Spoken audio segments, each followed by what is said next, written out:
Telecom continue to rule the world.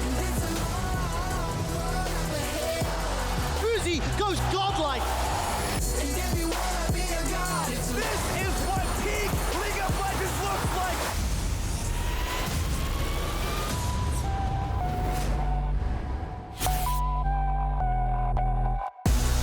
Hello everyone and welcome back to Reykjavik, Iceland, our beautiful home for MSI 2021. Oh, I'm going to miss seeing this every single day, including all the players. Arriving at the arena are our two teams taking to the Rift today. Mad Lions, Europe's newest champions, face an absolute titan as they take on Damwon Kia in our second semi-final. There they are. I'm Sjokz, joined by Caedrel and by Emily Rand on this fantastic day. Hello, Emily. Thank you for joining. Hello. Thanks for having me. No problem at all. I hope it's going to be a long day, or longer than some pundits have predicted. Yeah, hoping to go to 5 games for some euphoria, but it's looking very hard for Mad Lions against Damwon. It's definitely an underdog matchup, so let's take a look at our bracket, because the victor of today's series will face off against RNG. They took the series versus PSG, as well as our spot in our final on Sunday. Now, Emily, I think we saw a very entertaining series, but at the end of the day, it looked like there wasn't enough in the tank for PSG. Yeah, I mean, I think PSG ran into a lot of problems that I know Clement highlighted when he was on the desk, where, you know, they get to the mid game even if they have a lead, and maybe they don't set up around objectives and give some stuff up for free like in the first game, and they don't really know how to handle that mid game against a team like RNG, which is going to challenge you on a lot of those trades. I think the most impressive thing we saw from PSG is kind of a blueprint in the early game on how to really set RNG like off their guard and kind of throw them off enough to snowball to victory. Yeah, I think PSG's early game was definitely their highlight. You could see in game 1, 2, and 4, they had the early Drakes, they had the early Heralds, so they naturally had an early game advantage, which meant the games went on longer. We'll ignore game 3, that was a bit of an RNG one-sided slumps, but the majority of the games were so close because PSG was able to get the early neutral objectives to snowball the game, which meant the game goes on long, and the RNG can't get a soul till around 40, 50 minutes into the game. Exactly. What we saw, as already said by Clement as well yesterday, often that PSG didn't pull the trigger. They couldn't get the flanks off. They couldn't get the engages off when it was necessary. And so it was often a Hail Mary, all on the shoulders of Doggo, who narrowly missed out on a pentakill even, but I'm certainly going to remember him fondly, Emily, after this tournament. Doggo was my one, I guess, wild card, and I really wanted to see him pop off with this team because I saw him pop off with his actual team Beyond Gaming in the PCS. So I really, once he got comfortable with the rest of PSG, it was so awesome to just see him pop off in these fights. Now everyone knows who Doggo is, so, you know, hopefully he can turn that into something in his favor. But I'm really looking forward to seeing him. I hope we see him at Worlds as well, regardless of team. Yeah, he was coming from Beyond Gaming. He's 18 years old. His old in-game name was Doge, so Doge going, you know, Doggo stonks are going up. But yeah, he's so young and so talented, it looks like. And coming into your first international event when you've only been playing professionally for around 2 to 3 years and having this much pressure on you, and he just performed so well to take this team to like a 3rd, 4th place finish at their first international event with him. That's crazy. Yeah, fantastic. Obviously, we also have to give the credit then to Gala, who also showed up yesterday and did a lot in those team fights for RNG. But we have to say goodbye to PSG Talon. Yeah, and Emily, I know you have kind of a love for this team even before this tournament. It's really cool to see them, I think, upset a lot of people's expectations of what this team could do. Yeah, and I think the big thing for PSG is to go back, work on their mid game. You know, I know that's difficult when you're kind of stomping the region so hard. We've brought up how far ahead they were in so many of their games, but I'm really looking forward to seeing them at Worlds. I hope we do. I think we will, so. Yeah. Yeah, and who's going to be the ready carry is the question. I guess Unified is going to come back because he's been with Kaiwing for so long, but yeah, big props to Doggo. Yeah, we'll see. Indeed, it's really cool to see. And I think for a lot of people, when, you know, way back when with the LMS, there was always someone you would never count out and always think could get very far. And I think now people realize we should regard the teams that come from the PCS in the same way, especially off the back of that performance by PSG Talon. We, of course, have a ton of content to cover today, looking back at yesterday's series and the matches up ahead. But we made you a promise to deliver a daily Icelandic fun fact for all of you at home, and we will deliver. So here we go. In contrast to the belief that Iceland was accidentally discovered by Norwegian Vikings 1100 years ago, there is some reporting that Irish monks may have settled the land and left before the Norsemen arrived.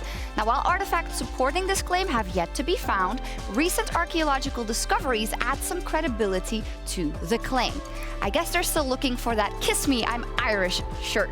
Up the Irish. Yes. They were the ones that got there first. We haven't proved it yet, but we will.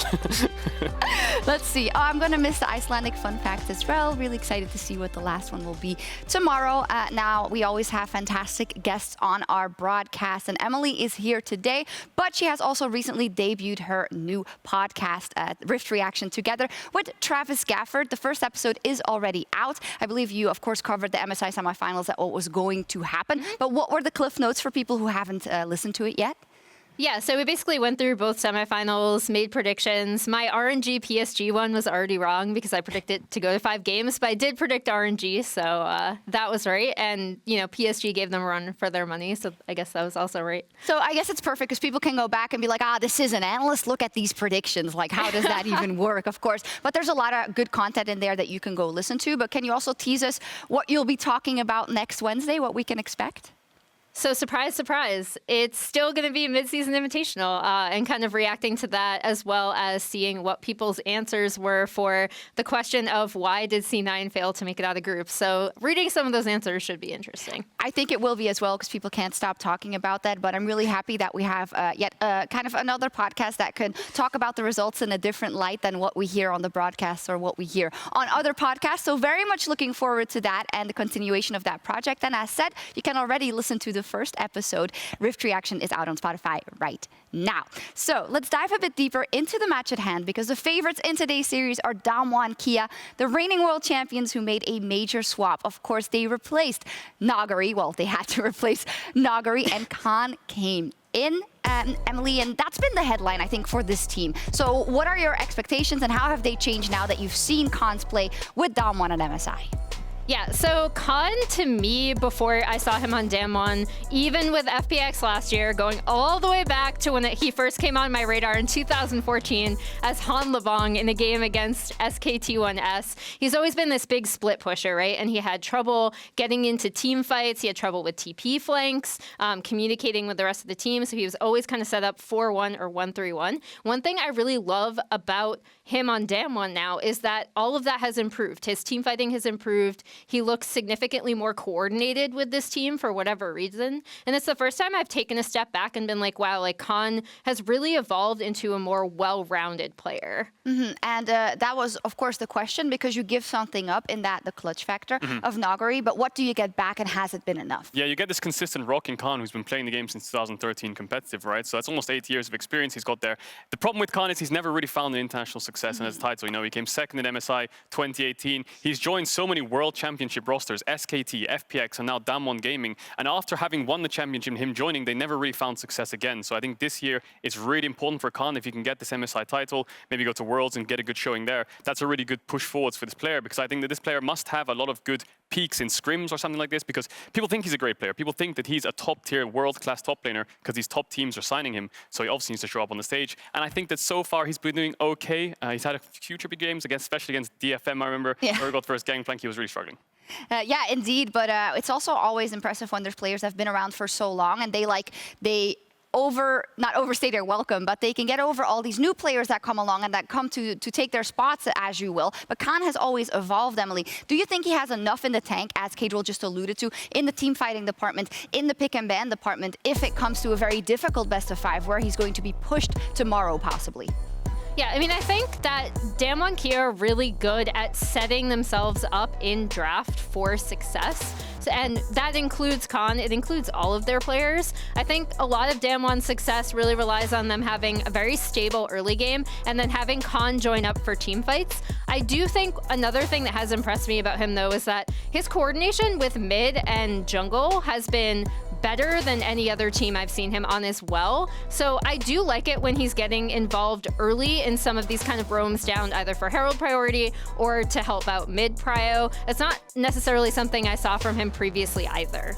And it will also remain to be seen what Damwon will go for him, but also for the rest of the team in terms of picks and bans, because I think we see they go to a lot of things we see from other teams, but we know that their champion pools are so much deeper than that, you know? Yeah. So I always feel like there's an extra trap door that once they they get into the best of 5 that we're going to open. And that's the thing with best of 5s, it pushes teams to their absolute limit. Yes, RNG got pushed a little bit yesterday, bringing out things like the Braum, which was probably working for them in scrims. Didn't get pushed as much as you'd expect because it didn't go to 5 games. But if a series like this goes to 5 games, in the finals, RNG gets a lot of information. But if Damwon gets pushed, you know, if things like the Zoe, the Lucian, these kind of champions taken away, what does Showmaker really have? How deep can we go? But I think these players are so good and they're so, like, they're world-class, top 3 in their role, arguably, so they should have something. Yeah, absolutely so. It'll be up to the Mad Lions to see how far they can push them. And facing the Mad Lions, they are the newest champions of Europe, and they are looking to defend LEC's MSI title. You know, we got lucky. We held it for 2 years because it couldn't happen in 2020. But yeah, this is an interesting candidate to try and defend it. They came together in early 2020,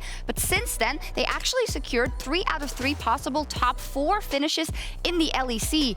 And that is very, very impressive. That's really impressive, especially when you look at the roster. 4 rookies and Humanoid, who just came off his first year in the LEC 2019. He went to Worlds, obviously. But then you throw in 4 rookies from EU Masters. You know, you have things like Shadow Arome, who was a substitute for them in 2019, and then Karzi and Kaiser. And in the first split, they actually take down G2 in a best of 5, which was almost unheard of if you're not a team like Fnatic, right? So crazy, crazy, crazy to think about that this team has got rookies, and then they push them to the point where now they're at a world stage in MSI, fighting for perhaps a finals performance after just having 1 year in the LEC together. Super crazy, and also the necessary acquisitions and research done by the organization to bring in Armut and then bring in Elyoya, 2 of, I think, already very storied players in their first split together because of what they've done with the team, Emily. And they're just an exciting team to watch. Yeah, Mad Lions have been on my radar ever since they had this really good early game against G2, like very surprisingly in their first match against G2 last year. It was just a single game and they actually didn't even end up winning. But I was like, oh, this team is like really interesting. They're very fun. They do a lot of really cool things early on. They seem to be very proactive in the early game. And I think Mad Lions have continued that trend with the addition of Armut and Elyoya. Elyoya in particular has really, really impressed me, not only at this tournament, but in the LEC. And I love that they seem to have this incredible belief in themselves, their individual skill as players, and then additionally how they team fight and work as a team. I think that's a great note, and that's what we've seen, I think, from European representatives at international tournaments. They are not afraid to kind of play their style. And that was my main gripe with some of the earlier games Mad Lions played against Damwon and RNG, because I felt like they were too afraid to make plays. And we do want to see them do differently and be more aggressive and believe in themselves when they go up against a world champion. Yeah, and you can do that in 2 different ways, right? It's either more aggressive in terms of forcing things as a team, or just putting Elyoya on a more aggressive jungler, right? Something early game, something like Volibear, Udyr, that you can actually get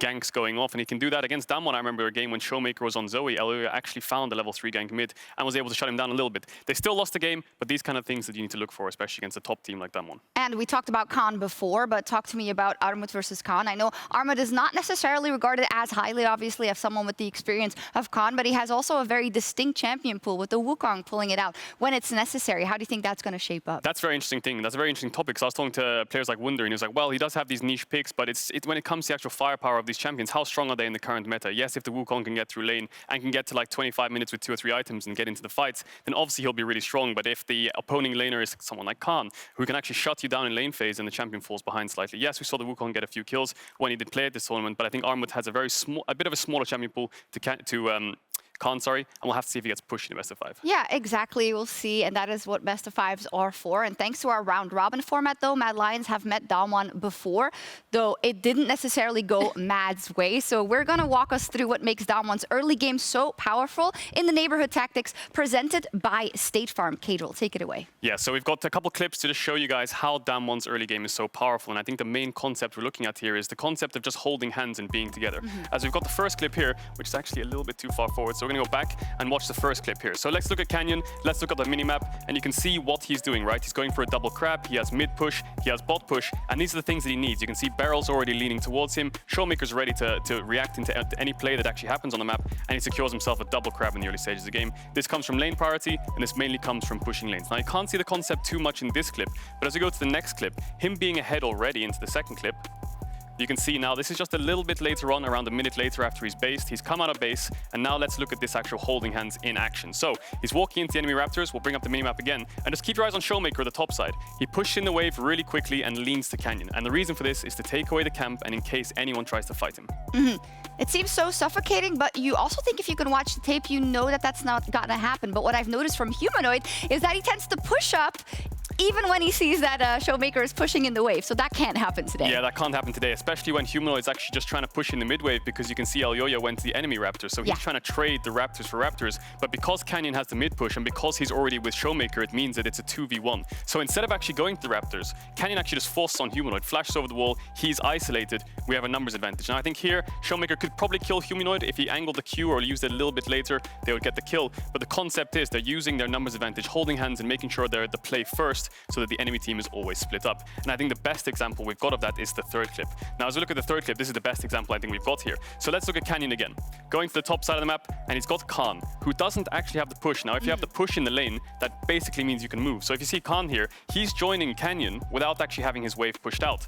So as we play the clip, they punish Elyoya, they hold hands, they go into the play together, and Elyoya and Armor to split up. So that seems a little bit hard for me to predict for the enemy team, because you would think if the top laner is not pushing up, you wouldn't think that they're going to go for that aggressive invade. That's a bit tricky. Yeah, it is a bit tricky, especially when the pushing lanes do matter essentially, but if Khan can just ignore it and move, that's a really bad thing. But it does give Armut a wave. So basically when Khan moves down, Armut can push out top. And that's what he does in this clip. He pushes out top and then he moves towards the Herald, which means Khan has to catch the wave. Now if you look at the minimap, Showmaker still has mid push. So the second Armut wants to make his individual play to stop Canyon, Showmaker's here. Yeah. So the numbers advantage is always in the way of Damwon. No matter what you do, no matter where they went, the problem the Bad Lions had was they were just going in one by one, whereas Damwon were always together, always 2 or 3 members ready to contest the play. And does that come from Canyon being ahead of the play and seeing the 3 next moves that the enemy is going to make and calculating as such? I think it comes down to a couple of things. Communication's obviously really good on the side of Damwon. They're pushing these winning lanes forwards to actually contest jungle camps to snowball the game. And the biggest thing is they have the pushing lanes. This comes from the draft. And I think that Mad Lions need to make sure in draft they target these pushing lanes to make sure that Canyon can't do these things. So these are the lessons they have to take from that, both targeting the draft and making sure they don't have the strongest picks. But that's easier said than done, because we don't know what they have still in their hat of tricks, on top of being on top of your own communication, right? And that is one specific way for Matt to strengthen their next series against Damwon. But we also need to look at holistically what any team can do, possibly RNG tomorrow, to beat Damwon. Emily, what have you identified out of the games you've seen that teams could exploit? So I think one thing that Damwon is really good at that I alluded to earlier is drafting for their own play style, right? And this isn't to say that Damwon players have small champion pools, because I don't actually think they do. I just think they haven't shown much. In 13 of 16 games at MSI, Damwon have banned Thresh first, regardless of side. And that tells me that they want to keep, because Thresh opens up a lot of AD carry possibilities, some of which, like the Jinx, we've seen Karzi do really well on, right? So it means that they want to keep the AD pool to something very specific. They almost always have followed it up with a Varus ban, especially as the jungle has kind of evolved to be more Morgana and Udyr focused with Rumble off the table. And, you know, I think that Damwon are just so good at identifying the kind of draft that they want to play with. And additionally, in their drafts against Mad specifically, they've also made sure to take out Lucian in the first ban rotation and Orianna in the second, to make sure that he doesn't kind of have the comfort automatic prio into Showmaker. And typically it's been Showmaker Zoe. Yeah, I definitely agree with Emily on the drafting points. And when it comes to the in-game stuff, I think Damwon push their advantages so well. What they do is they have these pushing lanes like we just saw, and then they use their early wards or early pinks to actually negate vision. So when you saw in the RNG game, I think you see Wei face checking into Canyon a lot and actually dying. And although Damwon was losing these games, the early game was going in their favor. We've got the clip here, as you can see on your screen. Look at the pink ward setup. Look at the deep wards they have so early into the game. It forces RNG to have to walk into river to contest, because if you don't have vision, you have to give up waves. So it needs to get a little bit of information there, and that's basically what Canyon does. When he's in sync with his support and with his mid laner, and they have the vision set up, the clear comms are always there. And again, very tricky for the enemy, because you don't know where the wards are yet. Of course, you can kind of know what the standard positions are for them to be in, but you don't necessarily expect them to be there as early. So you're face checking without even realizing that you're face checking. Yeah, and then I think that's such a dangerous thing. If Damwon have pushing lanes, winning jungle matchup, and they have deep vision in the jungle, the early game is already lost. Now, I think there's some clips you can see when they're actually off sync, when they actually lose games against teams like Cloud9. That comes down to Beryl and Canyon not being on the same page. And what you'll often see is Beryl just face checking on his own. Canyon's on the other side of the map. Showmaker doesn't have the mid push. And when you desync and you kind of put a catalyst into this 3-man core, then I think that they definitely struggle. So you can see here in the Cloud9 game, Beryl just face-checking on his own for vision. Showmaker's behind him, but Canyon's clearing his camps. They're really off-sync. They don't have the mid-push because it's Sylas into Victor, who's actually getting pushed in because of the blue buff, and the jungle matchup isn't going as they would want. And again here, walking into River, trying to get vision around the Drake, just gets caught out. Canyon's not anywhere nearby, and they just keep losing barrel on these plays. They need to be more patient, and need to make sure that they're together when they do these kind of things. So for the Mad Lions, Emily, is it the case now of being proactive and maybe even seeking out Barrel, knowing that he will look for that vision? I think it's twofold. I actually think you can attack Damwon early if you have a strategy, kind of like something we saw PSG go into RNG with, where it's just really early game focused, snowball. I think that sets Damwon off guard, and then it's just a matter of closing out the game, because Damwon do have a really strong mid game, and they are incredibly good at punishing mistakes. Yep. The other thing is that they do not like when opponents split push against them, right? So if you notice a lot of their vision lines, it's typically pushing forward and not as focused on flanking vision, especially if Barrel does end up getting cut out on vision rotations. So if you can set up a really, really strong split push, maybe with Armut or Humanoid going to the side lanes, I do think that is another way that you can beat Damwon. It does require a strong, tempered, and like really good cross-map trading in the mid game, which is unfortunately something that we've seen Mad struggle with a bit. Yeah, I agree. So, you know, we've had like 10 minutes to talk about how to beat Damwon. So we've got, obviously, outdraft them all, even though their champion pool is really big. Get the early game tempo, disrupt Canyon, make sure they can't place their wards, cut them off on the rotation. Also ward your flanks and make sure they can't push. It's so and easy. Then play fantastic team fights in the mid game. Doable. Gotcha. Okay. Doable. Let's go. Someone who might do this and bring the X factor for Mad Lions is Elyoya, the LEC rookie of the spring. So let's see what he had to say about facing the LCK champions. I mean, I still think that he's the best jungle right now, but I've got to say, I was expecting a bit more from Damon and him in particular. I think they not underperformed, but I think this is not the Damon I was expecting to see in an international event. I think they are showing weaknesses that we can for sure exploit, and like they have some games that are pretty shaky, which I didn't think they would have. So I'm still so excited, but like right now, I know that it's for sure, like we can for sure beat them in a BO5. I want to talk about you a little bit more specifically. As you mentioned, you didn't necessarily feel like you were affecting all of the games here so far at the tournament the way that you would want to. As you look towards the knockout stage, we move into best of fives, totally different animal, but you know who you'll find out who you're playing against. You know that you're going to play at least 3 games, maybe 5 games against the same guy and the same team. So how do you kind of plan to prep over these next few days to prepare for that knockout stage? I mean, it's gonna be really fun to at least like play a BO5 international, because it's gonna be my first one, so I'm really excited to play it. And I'm gonna let the part of preparing drafts and everything to my coaching stuff, so I'm not that involved in that part. Even though, I mean, we were right. You'll say, please, no, dear, no. Yeah, no, dear, no. I wish. But, I mean, I think it will be like good to see how maybe there is like a bit of a BO5 meta in which some picks rise some priority or some don't. So I'm really excited to see how it goes. Yeah, I mean, you say that, and things that come to mind, it's like, MF in the bot lane as a response to Zyra Worlds a few years ago. I'm always curious which best of 5 is going to be the one for someone to make some kind of a reveal like that. Just as a whole for the team, as we look forward, and we do talk about the potential for you to make it back to an MSI final and defend the title for the region of EU. When I talked to Karzi before the tournament, his big thing was not focusing on the specific result, but focusing on the idea that he wanted to prove this team has the potential to be the next best team, the best team in Europe, and continue to carry on that title. 1, do you feel like you guys are in the form to do that? And then 2, what are maybe those few things that, as a whole, the team wants to work on between now and then to make sure that you can make that final push? We for sure have the potential to do it. I think that it's mostly on us. Like, I think we show really dominant games, like the RNG game, which we showed like a really different face that we were showing previous games. So it's really on us to just come on that day and like prove that we are worthy of being here. And I think that we need to work pretty much on early game. I think it's our biggest mistake, also a bit in mid game. but I would say mostly on early game, because once we get some leads, I think we are really good at snowballing and like closing out that game. But yeah, I think those are the things we should work on. Commanding once you have those leads, just need to make sure you get them every single time. Well, again, Elyoya, I don't want to take too much of your time. I want to congratulate you on an incredible Rumble stage so far and the birth into the knockout stage. I'm going to let you go, but I'll wish you the best of luck as well in those best of fives, all right? Thank you so much. Thank you.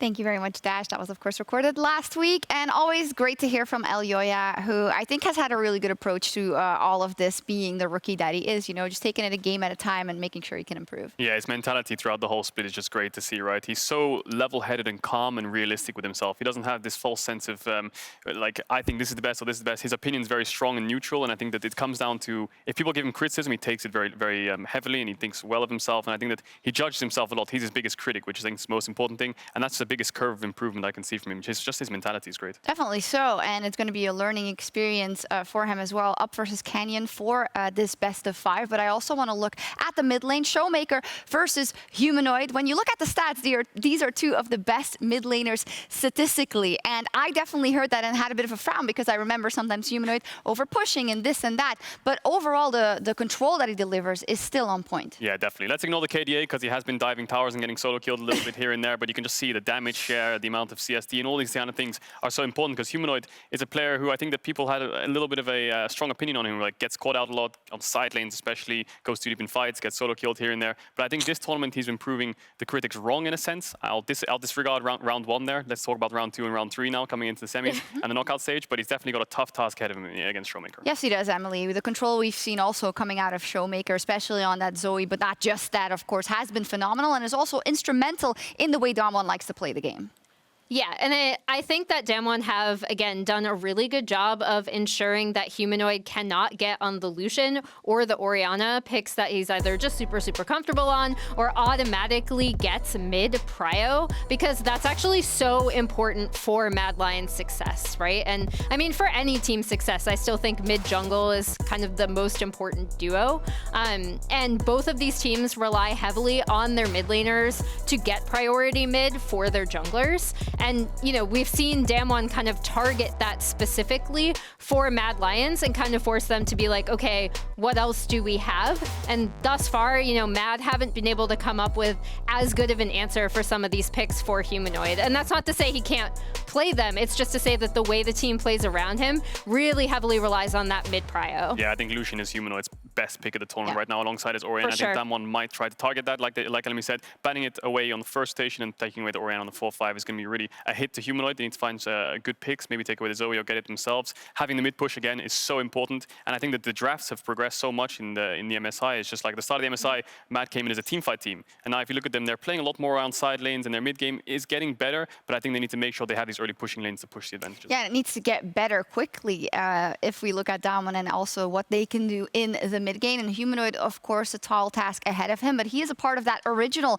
Mad Lions lineup at the start of 2020 alongside Carzzy, a player who I feel in a very short period of time has made a big case for himself as one of the next marksmen in EU. Oh yeah, definitely. You had the staples of Reckless and Perks who have made world finals, right? Arguably the best ADs Europe's ever had. Hans also had a really great showing in the international event, 2017 Worlds, almost took down SKT in a best of 5. And now it's on Carzzy, right? He's like the next in line of succession. Yes, at Worlds we'll probably see Reckless again. We probably will see Hans perhaps as well. But right now it's all about Carzzy. He's the only EU AD carry we have at MSI, obviously we have on team. And he's got a lot of, I won't say pressure on his shoulders, but or expectations, just like historical success that Europe's had at these international events. He's got a lot to step up through, and I think he's had a lot of criticism on himself, and I think in the best of 5 against Rogue in the LEC finals, he was getting 2v2 killed a lot. So coming into the tournament, Carzzy wasn't regarded as one of the best ADs in Europe, but I think his progression throughout the whole tournament's been incredible to see, and he even said in an interview he thinks he's playing 20 times better than what he was in the LEC, so the improvement curve is great.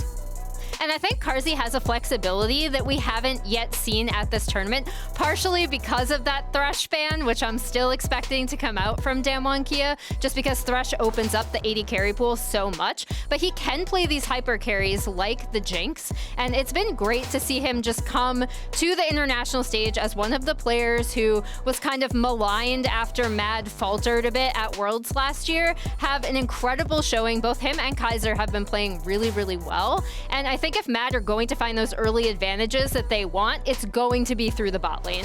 We saw that yesterday as well. Even though it's a lot about the jungle pressure, it all came down to bot a lot more than some of the other lanes in many of these games. I think that comes down to how the meta works right now. It's all about dragons and it's all about mid and bot push. Top lane's more of like an island unless it's like a Lee Sin versus Jace. But when you've got support champions like Nautilus, Thresh, Leona, Rel, Alistar, all these engaged supports, what they want to do is push. And the only way they can push is fight. So whichever jungler's bot side they can engage first means they get the push. And in essence, you get neutral objectives. So it's all about having the push and all about having a fight in bot lane, basically. Well, we've covered so much ground, and I'm sure there's still things that we forgot to touch on. But I think the TLDR is Damwon is a phenomenal team, and Mad will have to pull out their best performance to make sure that they can get some games and possibly the series here. So I wonder if the predictions are going to reflect that closeness or if we're going to see a more realistic approach. You can go first.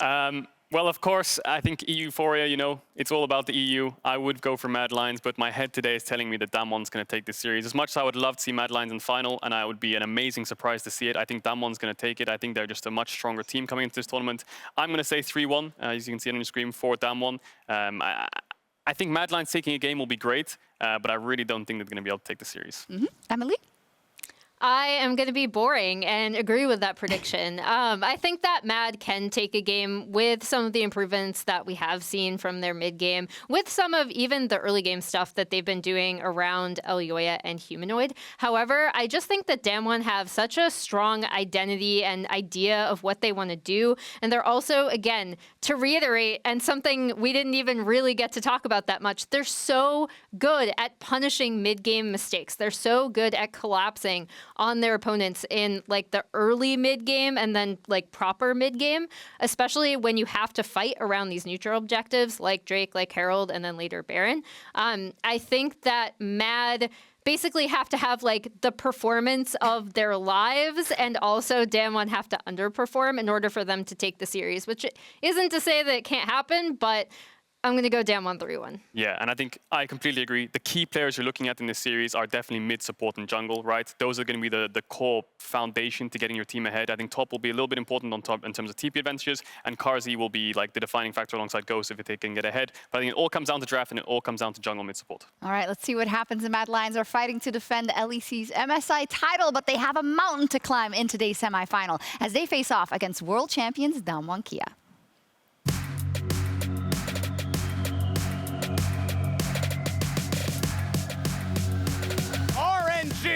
Are headed to the finals, waiting for their opponent on Sunday. Can they win their second ever international trophy? 首先进入决赛的话，最希望还是能够拿下来嘛，因为这也是关乎赛局的荣耀，然后也是自己队伍的荣耀。Gala is full health. Gala can fight 4 by himself, and Cryan's here for reinforcement. 还是更希望遇见 DK 吧，我们觉得 DK 很强嘛，然后也希望在 BO5上能击败他们。 MSI를 우승하게 되면 작년 썸머, 뭐 롤드컵, 올해 스프링, 그다음 MSI까지 이렇게 우승을 다 하게 되는 거여서 Showmaker has been running the show since the very beginning. 되게 커리어적으로 엄청난 의미를 가지게 되는 것 같고. Mad Lions were trying to dance the dance, but Damwon Kia do it just that little bit better. I think Damwon chose us probably because they had some like pretty clean games against us, but I think we'll show that we are a different Mad Lions now. Ace for the Mad Lions. And for the third time here at MSI 2021, they will defeat PSG Talent. I think we'll have a way better fight against them because we have different drafts, we have a different playstyle, we are not scared anymore, and we'll just beat them. 만약에 이제 미리 보는 결승전이 될 수도 있지만은 막상 까보면은 결승전에 누가 올라올지도 모르는 거고. Winning MSI would obviously feel really great, and it would also show that EU is like maybe in the best region, right? Not far behind China and Korea. 좀 우승하게 된다면 되게 기억에 오래 남을 것 같아요. I think right now, as a Mad Lions, we have chance to be MSI champions. Mad Lions, the king of Europe, is coming for you. Damwon Gaming.